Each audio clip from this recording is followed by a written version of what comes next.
Brace for impact as the benefits end. Imagine standing at the edge of a cliff you didn't even know was there, staring down at an economy that's been quietly eroding beneath our feet for years.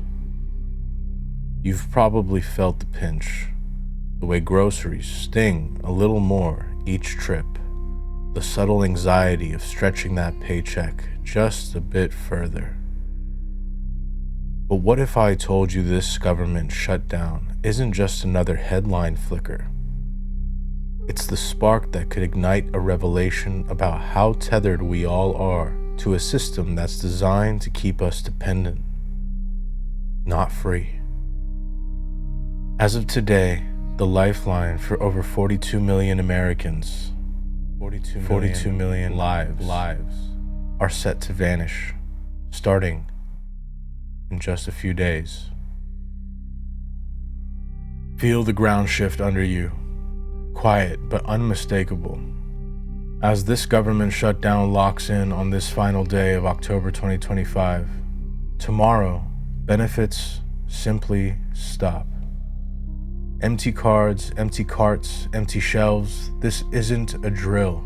You didn't click here by accident. Something in you already sensed the trap. A whole nation quietly trained to lean on a single lever. Now the lever's gone. What's left is a raw space to remember who we were before the handouts and who we can become again.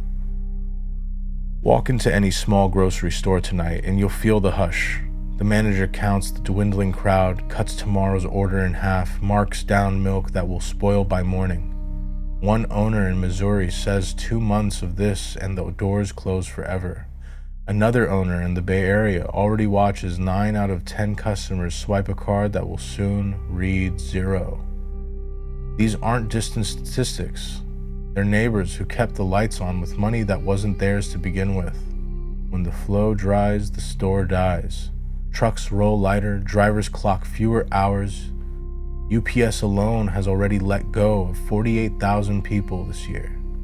The cashier who rings you up tonight might be the same person wondering how to feed their kids tomorrow. One snapped thread and the whole fabric frays. Even the giants, Walmart slashes prices on thousands just to keep the doors swinging. But the math is merciless. Billions of dollars vanish the moment the cards go dark. The ripple doesn't stop. It keeps moving, touching every paycheck, every pantry, every plan. Yet here's the secret most still miss. This unraveling is also an invitation. Epictetus cut through the noise 2,000 years ago, stating wealth consists not in having great possessions, but in having few wants. The words land different when the shelf is half bare, and the choice is yours alone. Watch what's already happening. Families stretch one bottle of detergent into 2 months, swapping softener for vinegar, cutting paper towels before they even leave the roll. Parents shop alone, buying bulk meat and freezing it. The same freezer my own family filled every fall with half of a cow that fed us clear through winter. These aren't tricks, they're muscle memories waking up, and the old rhythm of making do and making it last. Our grandparents lived this way without complaint, patient, provisioned, free. The bigger storm swirls outside, shut down stretching past a month, fresh reports warning of muddled jobs data and stubborn prices. The Fed trims rates while food costs climb and climb away. Groceries rarely come down once they go up. That's the quiet rule. So the only real move is forward. Work harder, earn more, need less. Build more than one stream so no single loss can sink you. Treat every paycheck like it might be the last, and suddenly the future looks steadier. Step into the near edge and AI waits, not to replace you, but to hand you sharper tools. It spots the bulk deal before the store does, maps a backyard plot that feeds a family, links neighbors with surplus eggs and extra jars. Used right, it turns crisis into craft, tradition into tomorrow. Your hands on the reins, not the systems.